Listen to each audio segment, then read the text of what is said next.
Good morning friends, स्वागत है आपका हमारे यूट्यूब चैनल पूर्वांचल प्लेटफॉर्म पे। हम लोग दिल्ली सल्तनत के सीरीज में गुलाम वंश को देख रहे थे। ये गुलाम वंश के सीरीज का चौथा पार्ट है। इस पार्ट में हम लोग गयासुद्दीन बलबन के इतिहास को देखेंगे। इससे पहले गुलाम वंश के 3 वीडियो और भी अपलोड हो चुके हैं, उसे जाकर आप लोग देख लीजिए, प्लेलिस्ट में होंगे। ये चौथे पार्ट में हम लोग गयासुद्दीन बलबन के इतिहास को देखेंगे। तो चलिए स्टार्ट करते हैं। गयासुद्दीन बलबन का जो इतिहास होता है 1265 से लेकर 1287 के मध्य का होता है, दिल्ली सल्तनत के अंतर्गत। इनका जो पूरा नाम होता है गयासुद्दीन बलबन होता है, तथा इनका जो वास्तविक नाम होता है वो बहाउद्दीन होता है। इल्तुतमिश के भांति बलबन भी एक इलवरी तुर्की होते हैं, और इन्होंने एक नवीन राजवंश बलवंश वंश की नींव डाली होती है। होता क्या है कि बलबन से पूर्व के जो शासक होते हैं नसरुद्दीन महमूद, उनकी हत्या के साथ ही इल्तुतमिश के शमसी वंश का समापन हो जाता है। और शमसी वंश के समापन के पश्चात 1265 ईस्वी में बलबन के द्वारा एक नए राजवंश की नींव डाली जाती है। उसे बलबन वंश कहते हैं। दिल्ली में गुलाम वंश के अंतर्गत एक नए वंश की शुरुआत होती है 1265 ईस्वी में। बलबन के द्वारा इस वंश का शुरुआत की जाती है। बलबन भी इल्तुतमिश का गुलाम होता है। गुजरात विजय से लौटने के उपरांत ये इल्तुतमिश बलबन को खरीदा होता है। ये वो दौर होता है बलबन का जब इन्हें मंगोलों के द्वारा बलबन को बाल्यावस्था में ले जाकर गजनी में बसरा नामक स्थान पर ये उस वक्त के होते हैं ख्वाजा जमालुद्दीन के हाथों बेच दिया जाता है। और ख्वाजा जमालुद्दीन इसे दिल्ली लेकर आते हैं, जहां इल्तुतमिश इन्हें खरीद लेता है। ये बलबन उस वक्त का काफ़ी योग्य शासक होता है, और उसकी योग्यता से प्रभावित होकर इल्तुतमिश उसे खासदार का पद देता है। खासदार शाही दरबार के सदस्य का पद होता है। रजिया के काल में ऐसे हम लोगों ने पहले देखा था कि बलबन ऐसा सम्राट हो जाए जो क्रमांतर पद ग्रहण करते हुए उच्च स्तरीय पद तक पहुंचता है, और इतना सक्षम हो जाता है कि बाद में वो अभी 1287 से लेकर 1265 से 1287 के मध्य दिल्ली सल्तनत पे शासन करता है। रजिया के इस काल में यह अमीर सिकरा के पद पे होता है, शिकार के पद पे होता है, जो शाही दरबार में शाही दरबार का पद होता है, और ये सुल्तानों के शिकार की व्यवस्था को देखा करता है। जो शाही दरबार का पद होता है काफ़ी उच्च स्तरीय पद उस टाइम का माना जाता है। बहराम शाह के सुल्तान बनने के बाद ये अमीर आबूर के पद पर होता है। अमीर आबूर का जो पद होता है ये अस्तबल प्रधान का पद होता है। और फिर अलाउद्दीन मसूद शाह, इनका जो कार्यकाल होता है 1242 से लेकर 1246 के मध्य का। ये वो वक्त होता है जिस वक्त बलबन अपनी शक्तियों का विस्तार कर रहा होता है। और इस समय ये अमीर हाजिब के पद पे होता है, जो सुल्तान के संबंधी जितने भी मामले होते हैं उन्हें जांच पड़ताल करता है, तथा ये उस वक्त के दरबार के शिष्टाचार के प्रति उत्तरदायी भी होता है। तो काफ़ी महत्वपूर्ण पद हो जाता है ये। 1249 ईस्वी में बलबन अपनी पुत्री की शादी नसरुद्दीन महमूद से कर दिया होता है। उस वक्त ये शासक होते हैं दिल्ली सल्तनत के, और वहाँ उन्हें उलुग खां की उपाधि मिलती है, तथा नायब ममकिलाओं के पद पर इन्हें विराजमान किया जाता है। ये नायब ममकिलाओं का जो पद होता है यह बहराम शाह के समय तुर्की सरदारों द्वारा इस पद का सृजन किया गया होता है। और ये पद जो होता है सुल्तान के समकक्ष माना जाता है। इसकी जो शक्तियाँ होती हैं सुल्तान के बराबर की होती है। तो काफ़ी ये महत्वपूर्ण पद होता है। नसरुद्दीन महमूद शाह के शासनकाल में बलबन इस पद पर विराजमान होता है। इल्तुतमिश के द्वारा शुरू किए गए तुर्कान चहलगानी या गुलाम चालीसा का जो गठन होता है इल्तुतमिश के द्वारा उसका समापन बलबन के द्वारा कर दिया जाता है। क्यों कर दिया जाता है? क्योंकि ये बलबन को निरंकुश शासक बनने में रोकते हैं। और अगर इसके इतिहास को देखा जाए तो इल्तुतमिश के बाद जितने भी शासक आए हैं उसके शासनकाल में जो विद्रोह की ज़्यादातर भावना इसी चहलगानियों के द्वारा की जाती है। तो इन सब को देखते हुए बलबन तुर्कान चहलगानी का समापन कर देना चाहता है। और दूसरा क्या होता है, बलबन अपने दरबार में प्रतिवर्ष फारसी त्यौहार नौरोज को बड़ी शान शौकत के साथ मनाने की प्रथा आरंभ करता है। फारसी त्यौहार नौरोज का मतलब होता है फारसी में नया दिन, और यह मूलतः प्राकृतिक प्रेम का उत्सव होता है। ये प्रायः मार्च के महीने में मनाया जाता था, और ये ईरान के नव वर्ष के रूप में भी इसे जाना जाता है। और फारसी परंपराओं से बलबन ज़्यादा जुड़ा होता है। इस कारण वो अपने पोते कैखुसरो, कैकुबाद इत्यादि जो नाम होते हैं वो फारसी सम्राटों के नाम पर रखता है वो। बलबन के 2 पुत्र होते हैं, मुहम्मद खां और बुगरा खां। इसने अपने सिक्कों पर खलीफा का नाम खुदवाया होता है, तथा दरबार के नियम और साज सज्जा में ईरानी शैली का प्रयोग किया होता है। खलीफा का पद जो होता है वो पैगंबर के पद तो नहीं, खलीफा को पैगंबर का उत्तराधिकारी माना जाता है और उन्हें वो सम्मान देता है अपने शाही सिक्कों पर, इन्हें जगह देता है, शाही से सिक्के पर इन्हें चित्रित करता है तथा दरबार के नियम और साज सज्जा में ईरानी शैली का प्रयोग करता है। हम लोग आगे देखेंगे कि ईरानी परंपरा के अंतर्गत कुछ नियम वो अपने दरबार में बनाता है जिसमें सिजदा और पैबोस जैसे नियम शामिल हैं। और जब बलबन शासक बना होता तो उन्हें कई समस्याओं का सामना करना पड़ता है, जिसमें सुल्तान के पद प्रतिष्ठा को पुनः स्थापित करना। जब बहराम शाह गद्दी पर बैठता है तो तुर्की सरदारों द्वारा कुछ नए पदों का सृजन किया जाता है, तो उससे सुल्तान की जो पद होती है, पद की गरिमा को आहत पहुंचता है। फिर तुर्काने चहलगानियों का दमन करना होता है क्योंकि ये लोग सुल्तान को निरंकुश बनने से रोकते हैं। और तीसरा होता है मेवाती और राजपूतों का विद्रोह। ये आंतरिक विद्रोह और लूटपाट के कारण होते हैं, इस कारण वो इसका भी समापन कर देना चाहता है। और चौथा बाहरी आक्रमण का खतरा होता है मंगोलों का। तो इन समस्याओं के साथ बलबन गद्दी पर बैठता है। तो चलिए एक एक करके इन्हें देखते हैं। बलबन सुल्तान पद की प्रतिष्ठा के लिए जिल्ले लाही यानी अल्लाह का दैवीय प्रकाश तथा नियाबत खुदाई अल्लाह की कृपा जैसी उपाधियों को धारण करता है तथा सुल्तान के पद को पैगंबर के बाद रखता है।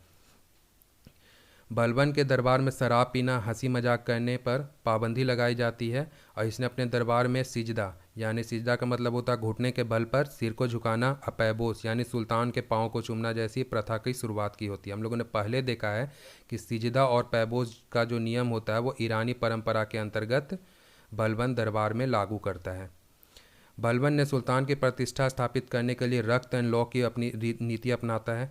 हम लोगों ने पहले इस देखा है कि ये वो दौर था जब गुलामों को बाजार में लाकर बेच दिया जाता था, तो उस वक्त बलबन क्या करता था कि विरोधियों का दमन करता था और उसके जो परिचित परिजन होते हैं उन्हें वो गुलाम बना लिया होता है।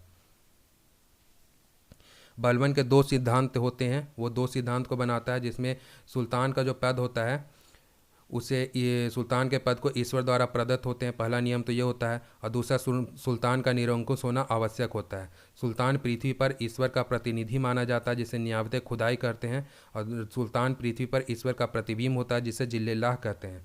यानी बलबन ये समझाना चाहता है कि सुल्तान का निरंकुश होना आवश्यक है। क्यों आवश्यक है? क्योंकि सुल्तान का जो पद होता है वो ईश्वर के समान होता है और इसके अनुसार जो राजा को जो शक्तियाँ प्राप्त होती है, उस वक्त जो सुल्तान को शक्ति प्राप्त होती है वो ईश्वर के द्वारा प्राप्त होती है। इसलिए सुल्तान के कार्यों को सार्वजनिक जांच के अंतर्गत नहीं रखना चाहिए और वो एक धार्मिक मान्यता के अंतर्गत सुल्तान के पद को रखता है।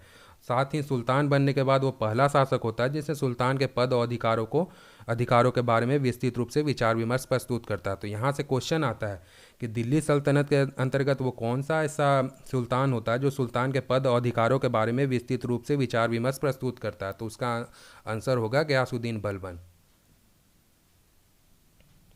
और साथ ही पहले वो तुर्काने चहलगानियों के दमन में उनकी महत्वाकांक्षाओं का दमन करता है। हम लोग पहले भी देख चुके हैं कि बलबन खुद तुर्काने चहलगानी का सदस्य होता था सुल्तान बनने से पूर्व, और वो पता था कि ये जो सदस्य हैं इसे बलबन को निरंकुश शासक बनने से रोकेंगे, इस कारण वो इसका दमन कर देना चाहता है।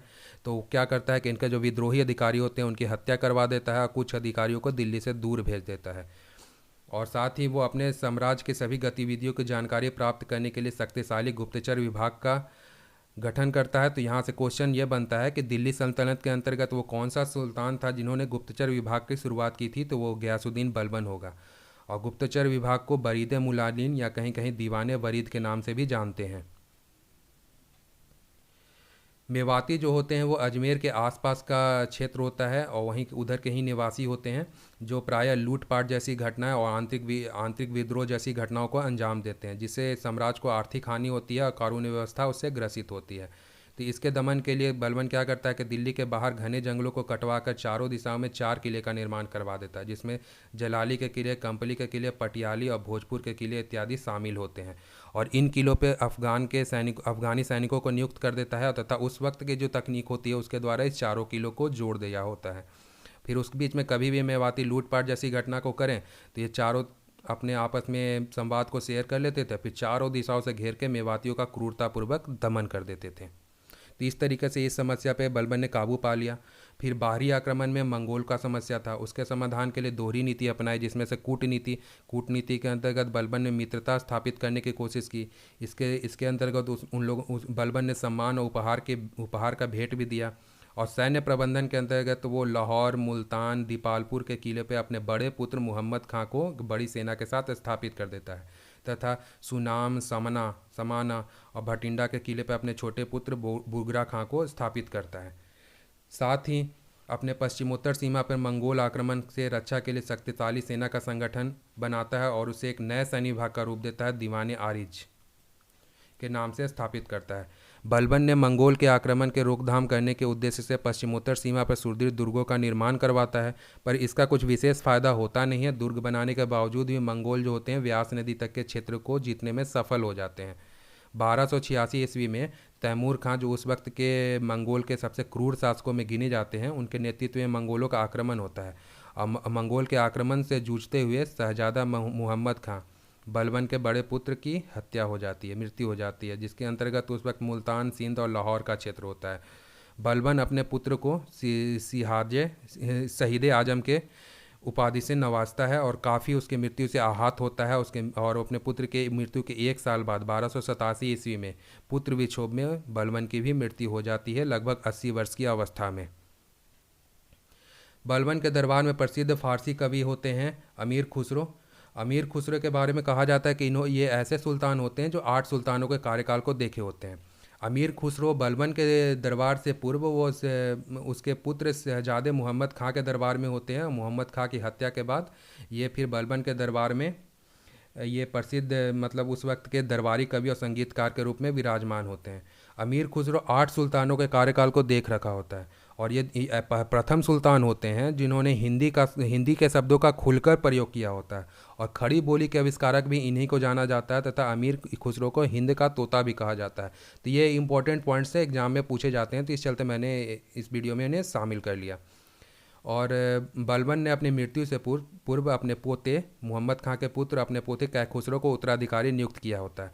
यहाँ पर होता क्या है कि इल्तुतमिश अपने छोटे बेटे बुगरा खां को उत्तराधिकारी नियुक्त करता है, पर उस वक्त वो बंगाल अभियान पर होता है, तो उस वक्त वो वहाँ पर पहुँचने में असमर्थ होता है। तो बलबन मजबूरी में अपने योग्य पोते कैखुसरो को उत्तराधिकारी नियुक्त कर देता है, पर उसकी मृत्यु के बाद वहाँ पर थोड़ी ये राजनीति हो जाती है और उसके दूसरे पोते कैकुबाद को उत्तराधिकारी ये नियुक्त कर दिया जाता है, जो उस वक्त के काफ़ी भोग विलास में लिप्त रहने वाले शासक होते हैं। अयोग्य शासकों में इन्हें गिना जाता है। कैकुबाद का जो कार्यकाल होता है 1287 से 1290 के ईस्वी के मध्य का होता है। और होता क्या है कि बलबन की मृत्यु के बाद दिल्ली के जो कोतवाल होते हैं फ़खरुद्दीन महमूद क्या करते हैं, कैखुसरो जिसे बलबन ने उत्तराधिकारी नियुक्त किया होता है, मुहम्मद खां के पुत्र होते हैं, उन्हें मुल्तान की सूबेदारी देकर कैकुबाद जो होता है उसे दिल्ली की गद्दी पे बैठा देते हैं। लेकिन बाद में कैकुबाद को इनका असली चेहरा पता चलता है और यह फ़खरुद्दीन महमूद की हत्या करवा देता है। कैकुबाद क्या करता है, गैर तुर्की सरदार यहाँ पे जलालुद्दीन खिलजी का आगमन हो जाता है। जलालुद्दीन खिलजी को अपना सेनापति नियुक्त करता है, जिससे तुर्की सरदारों पर बुरा प्रभाव पड़ता है, वो इससे नाखुश होते हैं। और उसी वक्त मंगोलों के द्वारा तैमूर खां के नेतृत्व में आक्रमण होता है और कैकुबाद की सेना ने इसका मुंहतोड़ जवाब दिया होता है मंगोलों को, और उन्होंने वापस उसे खदेड़ दिया होता है जलालुद्दीन के संरक्षण में। और उस वक्त अफ्रीकी यात्री पूछा जाता है इब्न बतूता किसके टाइम पे आते हैं, तो वो कैकुबाद के समय भारत आते हैं। और इनका जो पुस्तक होता है रिहला से पता चलता है कि जो पूर्व शासक थे बलबन से नसुद्दीन महमूद, उनकी हत्या बलबन के द्वारा करी जाती है। ये इल्तुतमिश के रिहला नामक पुस्तक से पता चलता है। इस बीच कैकुबाद बीमार पड़ता है, उन्हें लकवा मार जाता है और इस कारण कैकुबाद जो होता है प्रशासनिक कार्यों में अयोग्य हो जाता है। और प्रशासनिक कार्यों में असक्षम को देखते हुए तुर्की सरदारों ने उसके 3 वर्षीय पुत्र शमसुद्दीन क्यूमर्स को सुल्तान घोषित कर दिया होता है। लेकिन यह कालांतर में जलालुद्दीन फिरोज खिलजी के द्वारा उचित अवसर देखकर वो शमसुद्दीन क्यूमर्स की हत्या कर देता है, वध कर देता है। और इसी प्रकार गुलाम वंश का अंत हो जाता है। 1206 से लेकर 1290 ईस्वी के मध्य दिल्ली सल्तनत में गुलाम वंश का शासन चलता है, उसका अंत कर 1290 ईस्वी में खिलजी वंश की स्थापना करता है, जो 1290 से लेकर 1320 ईस्वी के मध्य दिल्ली सल्तनत पे खिलजी वंश का शासन होता है। तो ये गुलाम वंश का एंड होता है, साथ ही ये वीडियो का भी एंड है। गुलाम वंश से कुल हम लोगों ने 4 वीडियो अपलोड करी है, तो आशा करता हूँ कि ये वीडियो आपको पसंद आया होगा। वो 3 वीडियो भी आप देख लीजिए, पसंद आए तो वीडियो को लाइक ज़रूर कीजिए। और ये हमारा यूट्यूब चैनल है, हमारे चैनल को सब्सक्राइब कीजिए। मिलते हैं नेक्स्ट वीडियो में। जय हिंद।